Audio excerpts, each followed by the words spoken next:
ahak mo ni snowstorm na ni Paranila. Uli na rin ng mga bata. Kaya ikuan, gasno ko no. Guys, so ito first time kong nakakita ng snow dito sa North Carolina.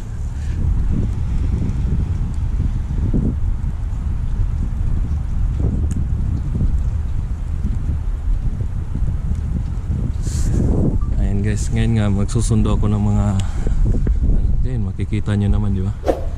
Susundo ako ng mga bata kasi nga tumawag yung school.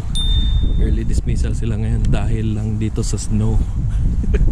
Ayun naman yung snow guys, hindi naman siya, wala namang build up, basta snow lang siya. Pagdating sa ground, nagiging basa naman siya. I don't know, parang ulan, ano lang siya, snow na parang ano, yung melting snow.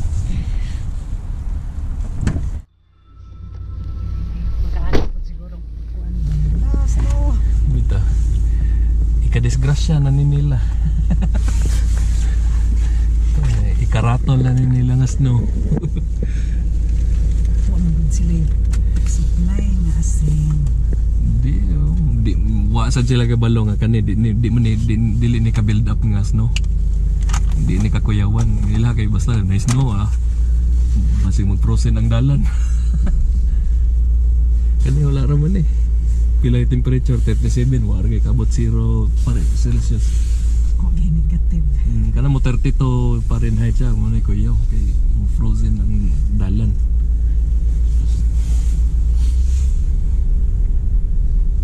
Basta lang ilahan na snow slide para nila.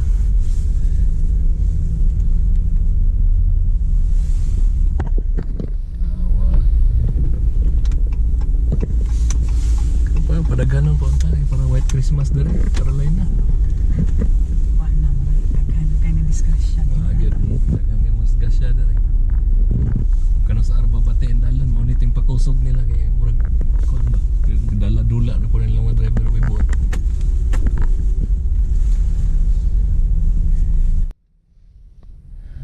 Dinap ko yung misis ko dun guys, magpapalinis siya ng kanyang kuko.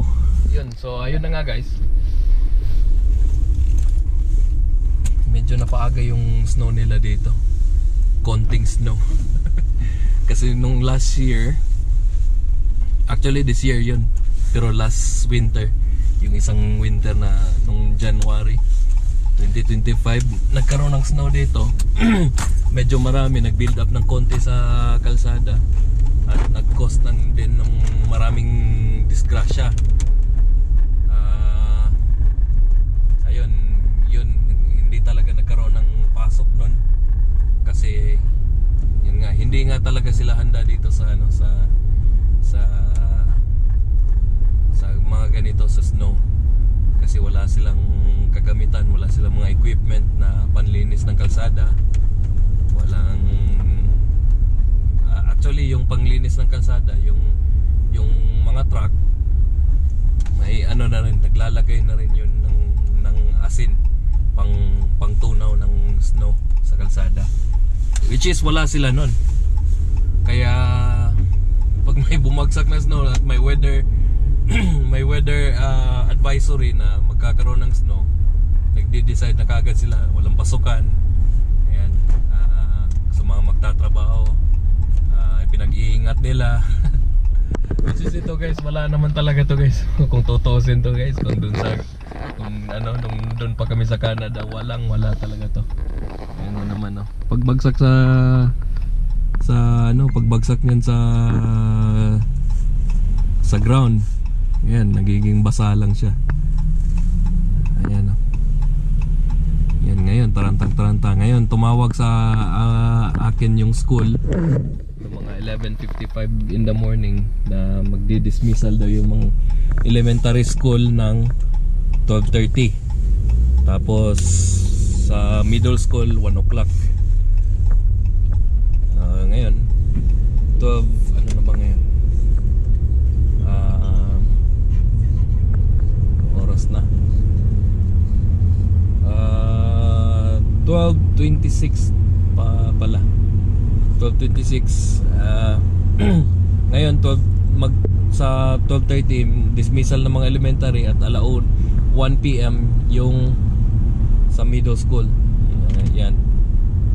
So ngayon susunduin ko yung mga anak ko doon sa bahay ng kapatid ko kasi kahit maaga sila ngayon yung school bus nila pinipick up pa rin sila.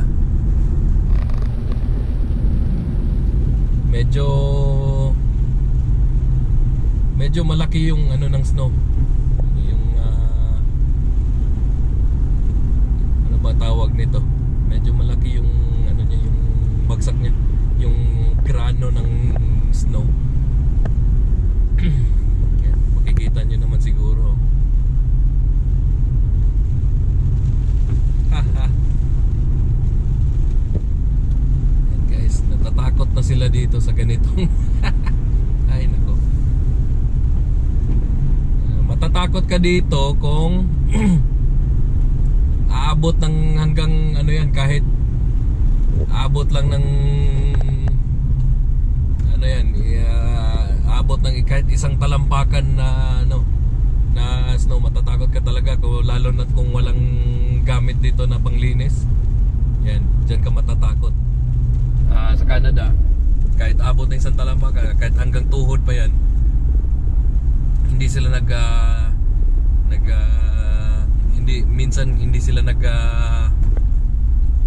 hindi nila tinitigil yung pasukan. Pero may choice ka na pwede ka ring umabsent sa mga rason na sasabihin mo yung lugar nyo matagal na linisan o hindi maiiwasan yun. Yung pag hindi nalilinisan kasi yung inuuna nila yung main highway bago yung mga residential area, kaya minsan mahirap lumabas, kaya lalo na hanggang tuhod yung taas ng snow. So dito yun, kahit naman doon sa Canada may mga kumpletong gamit doon, pero yeah, hindi choice yung hindi first choice yung walang pasukan kagad. Pwera na lang pag yung worst talaga yung snow na may kasamang malakas na hangin, tapos maraming bagsak yung snow. Minsan naranasan ko na yon minsan doon sa Canada na kahit anong linis nila, pagkadaan lang nung naglilinis mayat maya nandyan na naman kagad yung malalaking yung mga malalaking pile up ng snow. Ayan, so yun talaga na pinaka worst na na mag-advisory na yung mga schools na walang pasukan, lalo na yung lalo na yung merong snow na ang tawag nito, may kasamang yellow, ice, pagbagsak sa ground, yung bigla siyang titigas siya, tapos na madulas pati yun kasi kahit lagyan mo ng asin hindi siya na nalulusaw kaagad sa asin. Ayun, so yun yung tinatawag lang black ice or freezing rain, yan tawag doon minsan sa pag yung umuulan siya, hindi siya snow pero ulan yung makikita mo, pero yung pagbagsak niya sa baba yung nagiging yellow kagad siya. Yan, which is madulas din yun, na delikadong bumiyahe, kaya pag mga ganun walang pasukan.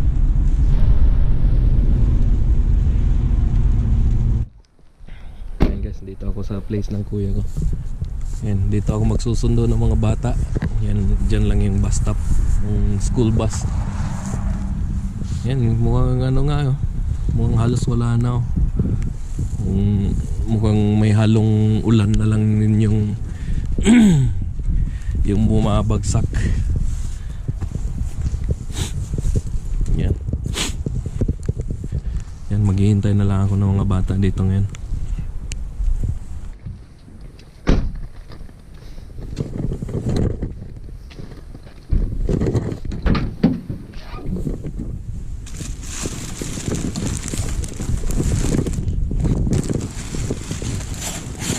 Wala pa sila, no?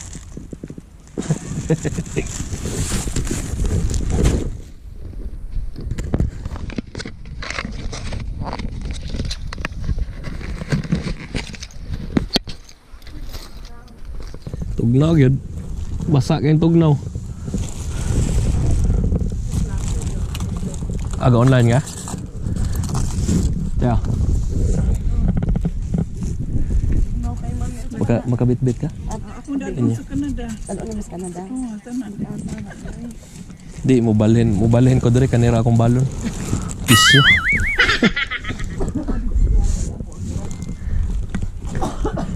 Diri lang sa garage na ito, ikon, sulod.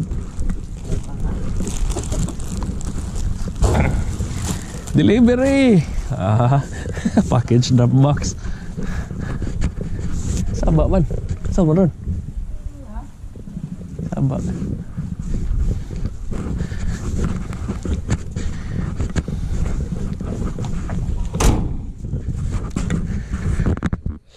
Alright guys, good afternoon. Another day sa another video. May! So tingnan nyo naman guys, oh. Dry na dry. Kanina malamig na malamig kanina. Umabot ng mga minus 3 degrees Celsius.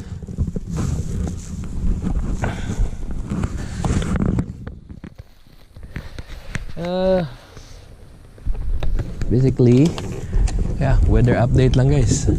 So gumaganda na yung, medyo mas nagiging okay pa yung weather dito ngayon kumpara nung kanina at saka yung kahapon, kanina umaga at saan kanong kahapon.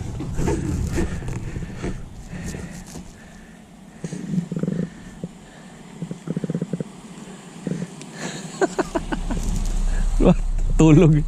Ha? Happy birthday. Ano yun niya? Okay, Juti? Ha? Na. Oh, Mary!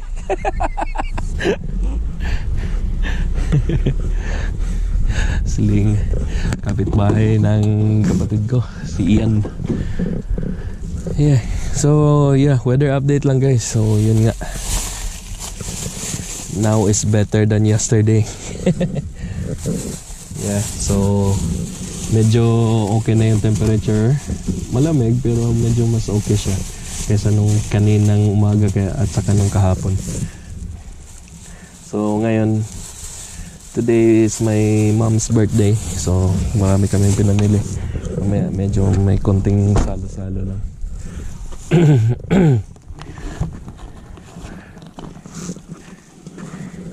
Yeah, cake guys. I want.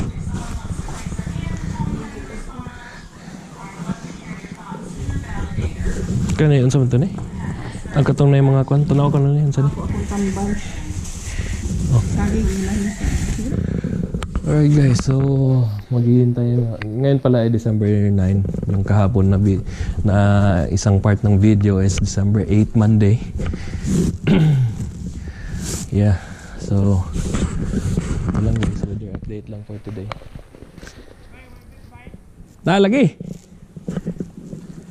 ganaman tiwasan ta na. Tiwasan na to para pikas tiil na po ba?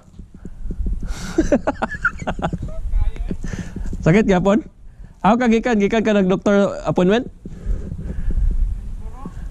Greensboro? Ako kasaw ka dito ga kon? Grocery? Dito ka te grocery nito. Daghan po silang mga baligya dito? G-Mart? Katong Liming, nakasulay ka dito? Dito man may grocery nito, Liming. Oh, murag na late to si Chelsea Expire kanina. Gihatod ganyan. Ako kabalo na schedule bus nga kuan, mamauram day gihapon. Ha?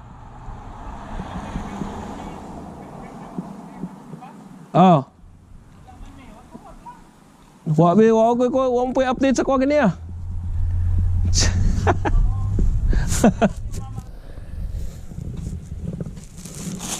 Ayan guys.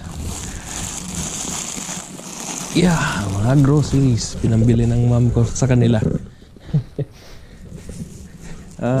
Yun lang. Ayan lang guys. Oh.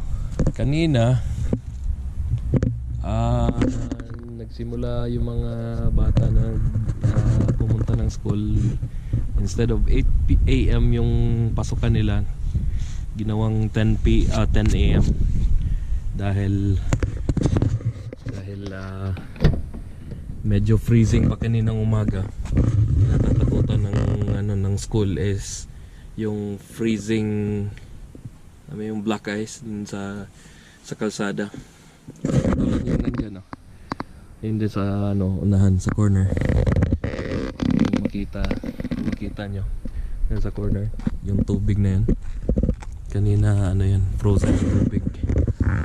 Pag napakan mo yan, yun nga, delikado sa mga bata sa sasakyan na nakakadula. So safety hazard.